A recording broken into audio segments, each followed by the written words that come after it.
Guys, welcome back to my channel. So today we are going to do chapter 4 structure of atom for NTC students.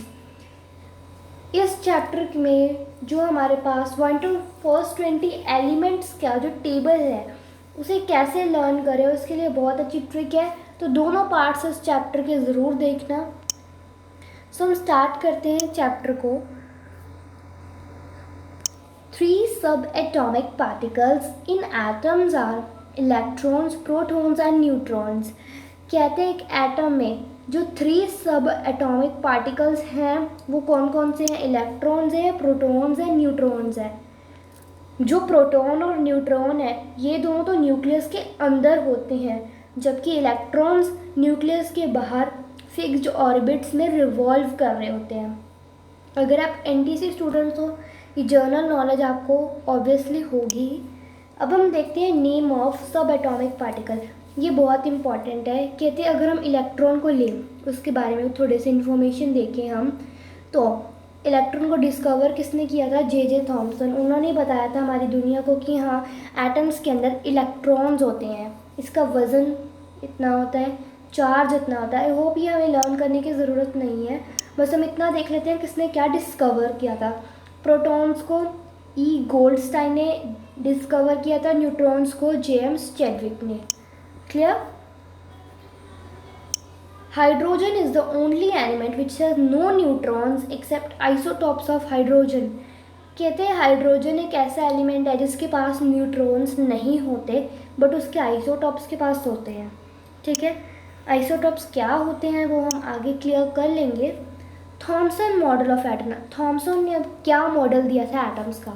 तो उसने कहा था कि an atom consist of a sphere of negative charge with negatively charge electrons aimed in it, plum pudding model.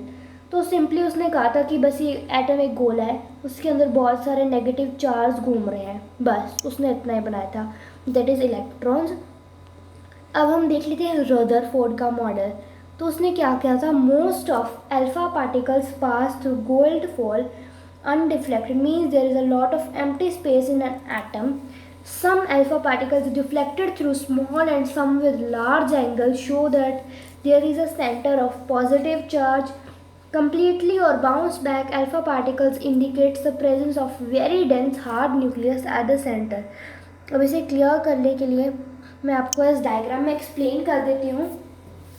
तो यहाँ आप देखो, कहते गोल्ड में से सिंपली जो थी अल्फ़ा पार्टिकल्स पास हो रही थी, पर धीरे धीरे एक्सपेरिमेंट में ये ऑब्ज़र्व हुआ कि सेंटर में कुछ वेरी डेंस और हाई न्यूक्लियस है, हाई नहीं हार्ड न्यूक्लियस है, जिसकी वजह से बहुत बड़े एंगल पर रिफ्लेक्ट होकर अल्फ़ा पार्टिकल्स गए और यहीं से हमारा न्यूक्लियस डिस्कवर हो गया था।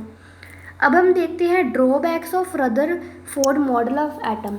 तो उसने ये नहीं बताया एटम की स्टेबिलिटी के बारे में और न्यूक्लियॉन्स के बारे में। जो हमें उसने बताया वो क्या था?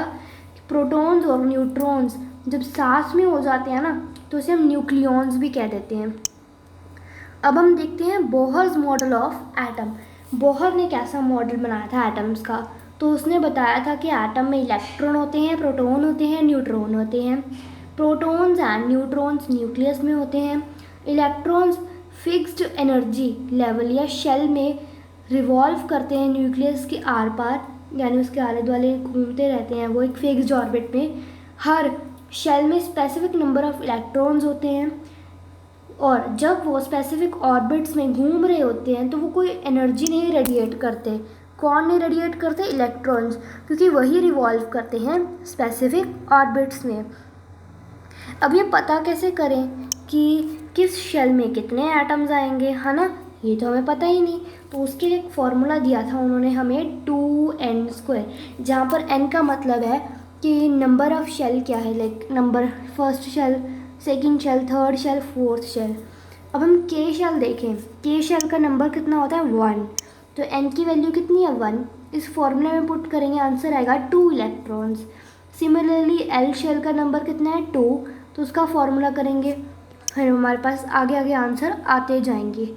ठीक है। For energy level is associated with a fixed amount of energy order of energy is K-L-M-N। कहते हैं जो अब एनर्जी लेवल है वो भी फिक्स्ड अमाउंट में है। कहने का मतलब है K में कम एनर्जी होगी, L में उससे ज़्यादा एनर्जी होगी, M में उससे भी ज़्यादा, N में उससे भी ज़्यादा, ऐसे ऐसे चलता जाएगा।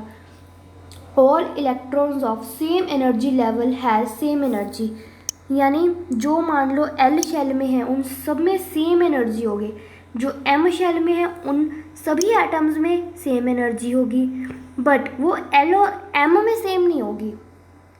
कहने का मतलब ये है कि अगर हम इन दोनों को कंपेयर करें तो एनर्जी का फ़र्क आएगा, बट हम इसी के साथ वाले से इसे कंपेयर करें तो फ़र्क नहीं आएगा।